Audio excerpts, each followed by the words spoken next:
को प्रणाम करता हूँ सरस्वती के मंदिर में।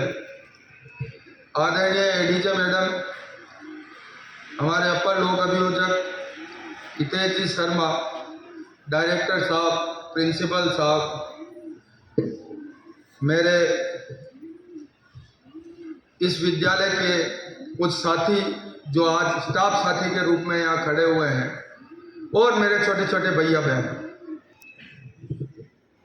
आपको बहुत देर तक इंतजार करना पड़ा, कोई कारण हो गया, इसलिए तो हम बिना किसी भूमिका के, बिना किसी बात के हम अपनी बात शुरू करते। क्या बात शुरू करते? कि ये देश जिसकी श्वास में संगीत बजता है, क्या? कि ये देश जिसकी श्वास में संगीत बजता है, यहाँ जो सत्य भी बोला गया वह मंत्र बनता है। यहाँ पर झूमती पुरवाई नुपुर पाँव में बांधे के सूरज 7 रंगों को लेकर उतरता है। ऐसा हिंदुस्तान है हमारा, है ना? और हमें गर्व होना चाहिए कि हम हिंदुस्तान के वासी हैं, हम हिंदुस्तानी हैं। तो हम हमारी बात शुरू करते हैं। कहते हैं कि आईपीएस के बच्चे बड़े इंटेलिजेंट है दूसरे विद्यालय के बच्चों से, है ना? ऐसा कहते हैं ना? आप भी मानते होंगे ये बात को। आप ये बताओ कि आपके जीवन में सबसे सच्चा साथी कौन है? कोई बता सकता है हाथ खड़ा करके कि भाई मेरा सच्चा साथी ये है? बता सकता ना? भाई मेरे मम्मी है, मेरे पापा है, मेरे गुरुजी है, मेरी सहेली है, मेरी फ्रेंड है, मेरे मतलब कि स्पोर्ट्स वाले सर हैं। ऐसे बहुत सारे साथी हो सकते हैं ना। मेरी मौसी अच्छी साथी है, मेरे बुआ सा अच्छे साथी है। होता है ना, ऐसे सबके साथी होता है। कोई बात नहीं, कोई बताने की आवश्यकता नहीं, आगे चलते अपन, है ना? तो ऐसे होते हैं ना सच्चे साथी। घर में जब हम उठते हैं, चाहे वो पापा उठे, चाहे मम्मी उठे, चाहे कोई भी उठे, हम सबसे पहले क्या करते हैं? कौन बच्चा बताएगा कि सबसे पहले क्या करता है?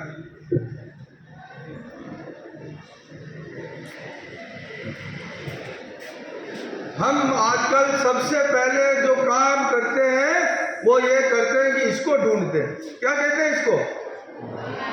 मोबाइल। शायद आईपीएस के बच्चे मोबाइल चलाना नहीं जानते हैं ना? नहीं जानते? या मम्मी पापा से भी बेहतर जानते हैं, अपने भैया से भी बेहतर जानते हैं। जानते हैं ना? जानते हैं ना अपन बेहतर। बहुत सारी जगह है जहाँ मम्मी पापा अटक जाते हैं, जहाँ अपने भैया अटक जाते हैं, वहाँ हमारे छोटे छोटे बच्चे उनको आगे की कहानी बता देते ना। हम कितना फास्ट फॉरवर्ड हो गए। और उसका कारण था कि एक तो सबसे बड़ा कारण था कि डिजिटलाइज युग आ गया। दूसरा, कोरोना हमने झेला तो हमने वर्क फ्रॉम होम किया। उस समय भी मम्मी के मोबाइल में ही हमारा सारा व्हाट्सएप ग्रुप में ही सारा काम आता था ना? सबने किया ना। और उसी समय से हम हकदार हो गए इस मोबाइल के, पूरे हिस्सेदार हो गए मम्मी के मोबाइल के, कि भाई उनके वहीं व्हाट्सएप ग्रुप देखना है, उनके वहीं, और कुछ भी कहे तो नहीं, मैं तो ये देख रही थी कि काम आया या नहीं, मैं देख रही थी कि मेरा फ्रेंड का मैसेज आया या नहीं आया। ऐसा करते हैं ना अपन, है ना? अब आज हम जिस लिए इकट्ठा हुए हैं, पहले तो मैं थोड़ा सा एक अलग तरीके से परिचय दे दूं आपको कि आज सभी बच्चे जान लें,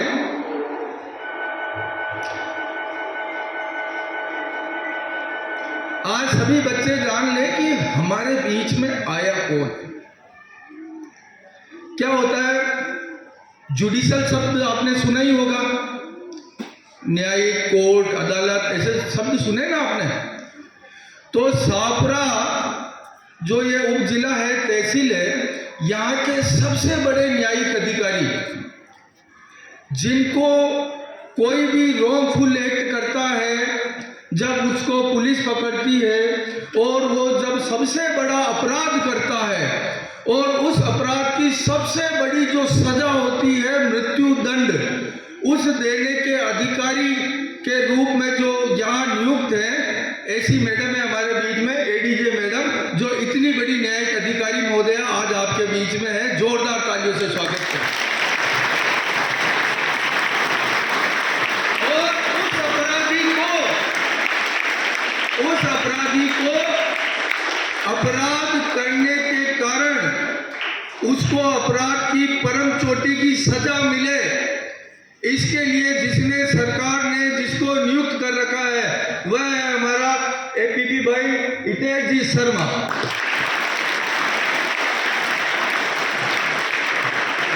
और 100 अपराधी छूट जाए पर एक निर्दोष को सजा ना मिले, उसके लिए संकल्पित कि इन लोगों की सजा तक नहीं पहुंचे, ऐसा अधिवक्ता है दीपक पारी।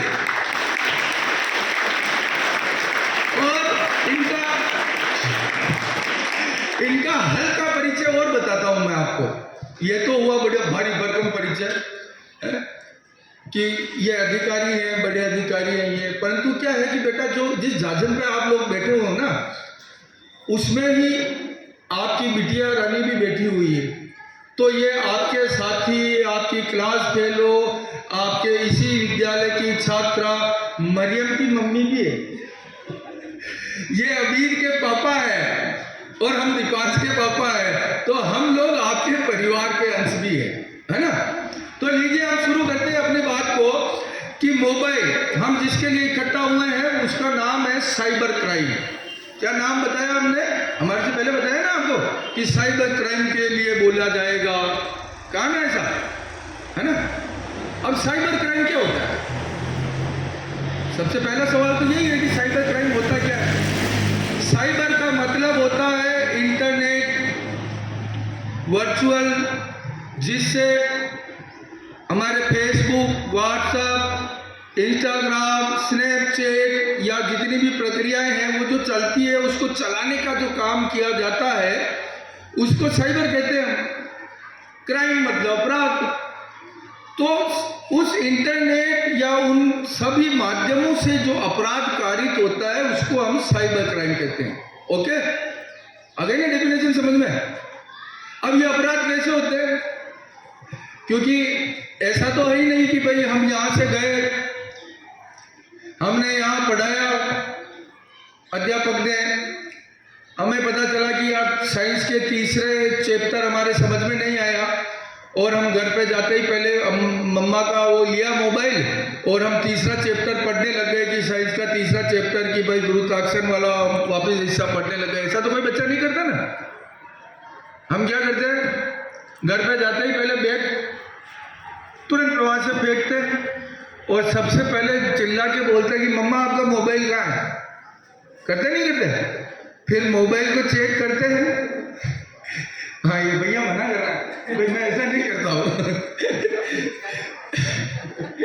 फिर मम्मा का मोबाइल देखते हैं और मम्मा का मोबाइल देखकर और उसमें रील चलाने लगते हैं। और क्या करते हैं कि हमारे घर में किसी का भी बर्थडे हो, चाहे वो बुआ का हो, चाहे मम्मा का हो, चाहे कुछ भी हो, हम कहीं पिकनिक में जाते हैं, जैसे अभी विद्यालय की तरफ से हम पिकनिक में गए या यहाँ कोई इवेंट हुआ, 15 अगस्त, 26 जनवरी या कुछ भी हुआ, तो हम उसकी फोटो डालने की बहुत त्वरितता करते हैं। करते नहीं करते? अपनी निजी जानकारियाँ बंदे की तुरंत प्रभाव से सोशल मीडिया के माध्यम से डालना चाहते हैं कि भाई ना ज़्यादा से ज़्यादा लोगों को मिले। नई ड्रेस पहनी तो उसकी जानकारी डालना चाहते हैं, चलते ना। तो इन सब जानकारियों से होता क्या है कि पहले जो अपराधी होते थे ना, कि जैसे मैंने किसी बच्चे के बैग में से पेंसिल निकाल ली तो सीधा सा बात है कि मैंने बिना दूसरे की अनुमति से वो चीज निकाली है तो मैंने अपराध किया। उस अपराध का नाम होता है चोरी। इसको बताने की आवश्यकता नहीं है कि बिना किसी के समझे ही आ रहा है कि भाई ये चोरी है, कि भाई मेरी इजाजत के बिना कोई मेरा पर्स निकाल ले और उसमें से पैसे निकाल ले, वो तो चोरी है। तो हमको पकड़ में आता था कि भाई फला आदमी ने चोरी की है और हमें दिखता था कि ये चोर है। परंतु क्या है, आजकल चोर कहाँ बैठे हैं? इस मोबाइल स्क्रीन के पीछे। हमको पता भी नहीं चलता कि हमारे साथ जो गलत काम हुआ है वो किसने किया है, हमें ये पता भी नहीं चलता। अब हम बच्चे गलती क्या करते हैं कि जब भी फेसबुक चलाते हैं, व्हाट्सएप चलाते हैं, इंस्टाग्राम चलाते हैं, या स्नैपचैट चलाते हैं तो बहुत सारी परमिशन मांगता है, allow this time, allow all time, allow access to gallery, ऐसे आते हैं ना मैसेज। और हम क्या करते हैं, touch touch touch touch, click click click, सबको परमिशन दे देते हैं बिना सोचे समझे, क्योंकि हम स्कूल में इतना पढ़ लेते हैं कि उस स्क्रीन पे हमको पढ़ने की आवश्यकता ही नहीं होती है, नहीं पढ़ते ना पढ़ते, कोई बच्चा नहीं पढ़ता, उसको सारी परमिशन दे देते हैं। फिर वो क्या करते हैं, आजकल खेल ऐसा नहीं है कि कोई चोर आएगा आपके घर का ताला खोलेगा, फिर अलमारी खोलेगा, फिर उसमें से सोने की चीजें निकालेगा। आजकल जो मामला है वो है इंफॉर्मेशन टेक्नोलॉजी का, तो डाटा चोरी किए जाते हैं, आपकी जानकारियों को चोरी किया जाता है कि आप किससे बोलते हैं, है ना, हिरवा की पक्की सहेली कौन है, इसका भैया का पक्का दोस्त कौन है, मतलब ऐसे ऐसे सब चीजें पकड़ी जाती है। फिर उनका क्लोन बनाया जाता है, फिर उनकी जानकारी ली जाती है। ऐसा हम कहते हुए सुनते हैं ना कि हमको तो रात को सो रहे थे हैं और हमारे पड़ोस में ना एक आंटी जी के पैसे ऑटोमेटिक ही कट गए, ऐसे सुनते हैं ना, अपन बहुत बार ऐसी बातें सुनते हैं आज पड़ोस में। तो वो ऑटोमेटिक कटने का कारण भी हमारी जानकारियां ही होती है। एक ओटीपी का मतलब समझते हो ना आप सब लोग, है ना, एक बार जो नंबर आते हैं 4 डिजिट में, 6 डिजिट में है, और वो ओटीपी मांगता है ना, तो वो जब देते हैं तो बच्चों को पता ही नहीं चलता, तुरंत प्रवास से मतलब कि जैसे ओटीपी आए फटाफट लिखे चलो आगे, होता है ना। और ऐसे बहुत सारे लिंक आते हैं, इस पे लिंक करो, है इसमें इतने जीत जाओगे, ऐसा कर लोगे, वैसा कर लोगे, ऐसा करते हैं ना, बहुत सारी जगह हम जानकारी दे देते हैं, बहुत सारी जगह करते हैं। हमको यह भी नहीं होता, पता होता है कि कितनी प्राइवेसी सेटिंग हमको रखनी है कि हमारी जानकारियां बाहर नहीं जावे, हमारी चीजें बाहर नहीं जावे, है ना। तो कैसे ये अनजान व्यक्तियों से हम दोस्ती नहीं करें, निजी जानकारियां हम शेयर नहीं करें, इन सब के बारे में ना ये लोग अच्छी तरीके से जानकारी देंगे, ये क्योंकि मुझसे ज्यादा जानकार है, ठीक है। तो मैं अपनी बात को यहीं से थोड़ा सा मोड़ की ओर ले चलता हूं।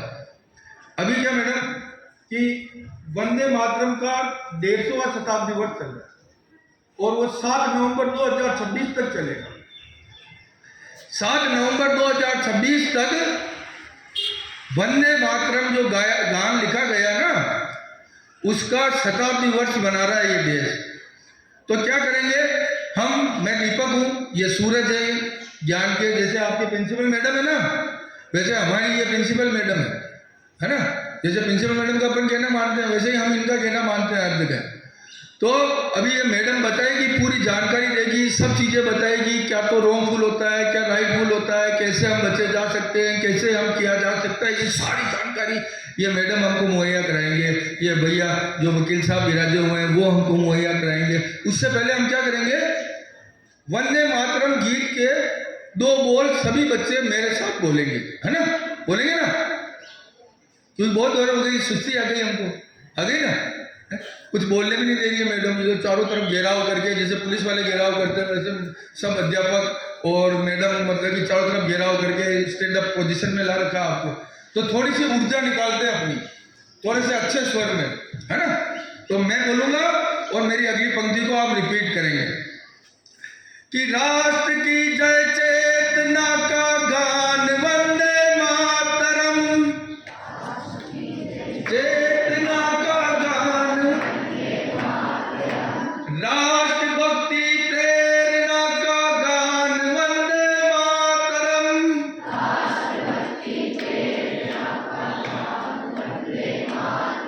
वो जो फ्रूट वाला लंच होता है वो तो सबने कर लिया ना, तो बेटा फ्रूट की शक्ति तो निकालो ना अंदर से, है ना।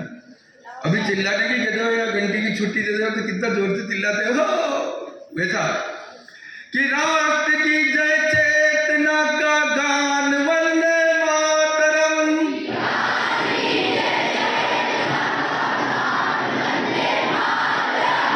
राष्ट्रभक्ति प्रेरणा का गान वंदे मातरम,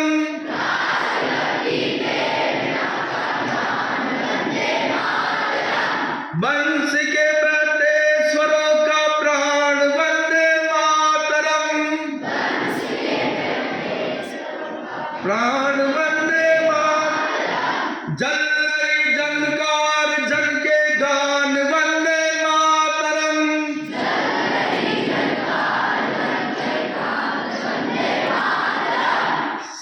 के संतोष का संदेश वंदे मातरम।